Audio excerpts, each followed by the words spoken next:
Bien, bonjour à tous et à toutes, content de vous retrouver dans cette journée. Toujours Genèse 32, cette fois-ci toujours avec l'histoire de Jacob.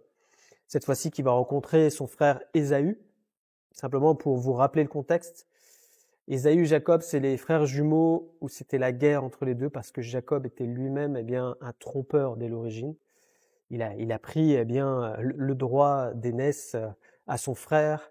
Il a pris la bénédiction en se mettant avec les vêtements de son frère. Donc il a vraiment trompé sur toute la ligne son frère et son frère est parti en colère. À partir de là, ils se sont pas revus depuis plus de 20 ans. Donc il y a une brèche qui s'est creusée entre eux. Mais comme la vie de Jacob, comme on l'a vu, a été travaillée par les mains du potier, les mains de Dieu avec sa période avec Laban, Laban lui-même a trompé Jacob, ce qui a permis à Jacob de se rapprocher de Dieu, de s'abandonner entre les mains de Dieu, de faire confiance à Dieu, toutes ces choses-là qu'il n'avait pas avant en fait. Et maintenant, il a découvert cette relation avec Dieu et donc il suit ce que Dieu lui demande de faire. Et il y a dans son cœur quelque chose qui est en train de naître, c'est de se réconcilier avec son frère, de demander pardon. Et pour faire cette chose-là, il faut du courage. Et c'est ce qu'on va voir dans ce texte maintenant. Jacob envoya devant lui des messagers à Ésaü son frère, au pays de Séhir, dans le territoire d'Édom. Il leur donna cet ordre.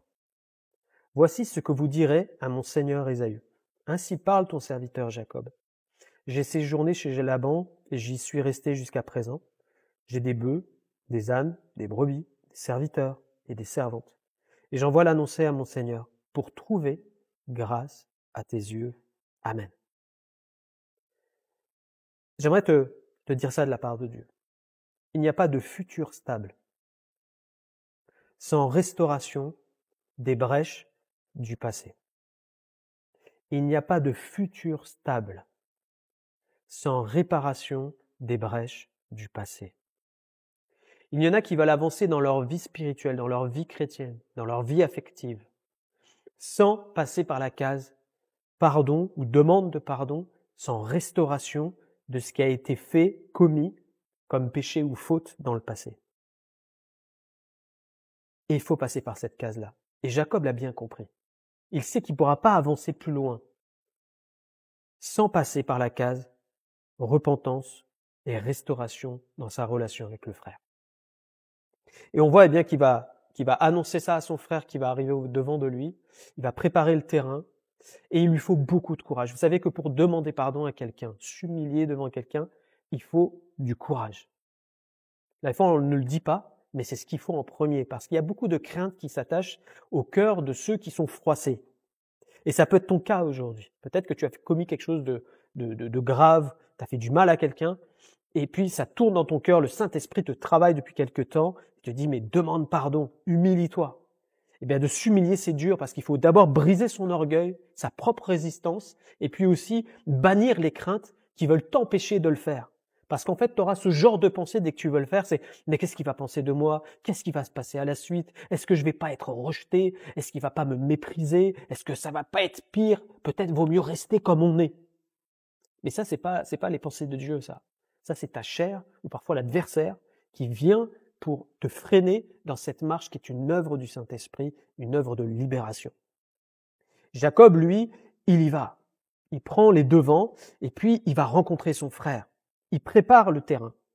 Il fait ce choix de dire « je veux demander pardon ». Une demande de pardon se fait avec précision, mon frère, ma sœur. Ne viens pas pour demander pardon en disant « oh écoute, si je t'ai fait quelque chose, pardonne-moi ».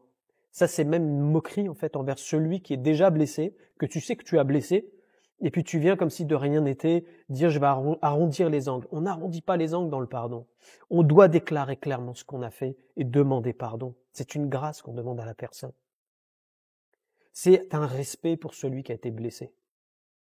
On y va avec l'amour de Dieu dans notre cœur et l'humilité. La Bible nous dit que dans Matthieu 5, 23, si donc tu présentes ton offrande à l'autel et que là tu te souviennes que ton frère a quelque chose contre toi, donc tu es sûr et certain qu'il s'est passé quelque chose, que tu as fait quelque chose de mal, laisse là ton offrande devant l'autel et va d'abord te réconcilier avec ton frère, puis viens présenter ton offrande. Amen. C'est ce que Jacob est en train de faire. Suite au pardon, il y a possibilité de réconciliation. Parfois, on n'y arrive pas. Parfois, on n'a pas une relation qui va se rétablir parce qu'il y a des choses qui se sont passées. Il vaut mieux rester en paix. Mais parfois, on peut le faire, et c'est ce que Jacob va le faire. Lui, il va aller vers son frère et puis essayer de retrouver une relation normale de frère à frère. Mais en tous les cas, il veut prendre ses responsabilités pour réparer les torts. Luc 19,8 nous parle de Zachée, qui lui, quand il va recevoir Jésus dans sa maison, eh bien, il va déclarer que maintenant, puisque Dieu a fait son œuvre dans sa vie, son but, c'est de réparer son passé. Il va déclarer, je donne aux pauvres maintenant la moitié de mes biens, et si j'ai fait du tort quelque chose à quelqu'un, je lui rends au quadruple. Alors on voit qu'il y a ce désir de réparer.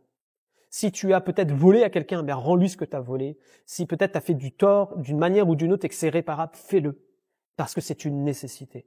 Ne laisse pas les choses en plan en disant j'ai pardonné, on s'est pardonné, c'est fini. Non, répare.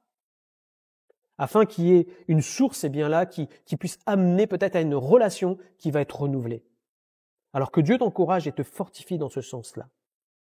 On va prier aujourd'hui, afin eh bien que tu aies cette capacité, ce choix dans ton cœur de dire je veux faire la volonté de Dieu.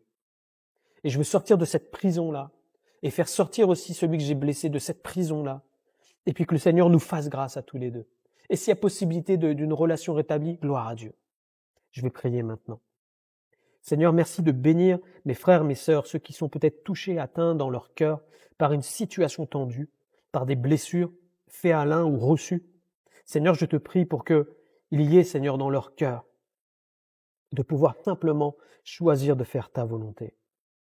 Seigneur, que dans les pardons qui doivent être donnés, que ça soit donné.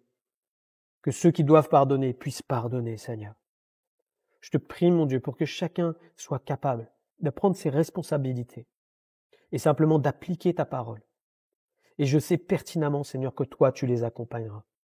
Merci de les bénir, de les fortifier, que tout ce qui voudrait les freiner dans cette marche-là soit brisé dans le nom de Jésus et qu'ils puissent simplement agir sur ta parole. Merci, Seigneur. Gloire à toi pour le pardon reçu en Jésus-Christ. Merci, notre Dieu. Amen. Que Dieu vous bénisse.